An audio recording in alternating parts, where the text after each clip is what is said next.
गिबियावनो बयनिसिमबो आंनि अननाय सिबिनायखौ बावहरग्रोबाय। दायो बे समाव आंबो खन्थाइ बिबार हान्जानि अनलाइन खन्थाइ आवरायनाय बादायलायनाय हाबाफारियाव बाहागो लानो थाखाय थियारि जादों। आं फुंखा मुसाहारि, गामि सिंगिमारि, जिल्ला क'क्राझार, लाइजामख' गुरुफिला। अब्ला दायो फै जोङो खन्थाइखौ फरायनानै खोनासंनि।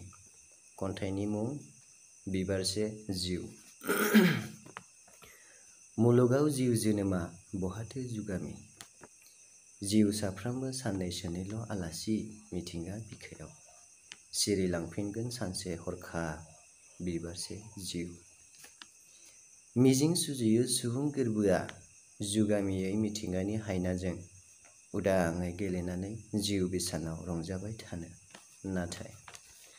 नाथाय सफैगोन जेब्ला हरखाब बिदायनि सान, गोथां सोलेरजों लोगोसे गोसो गोरबोनि बां मिजिंफ्राबो सेवलांफानांगोन।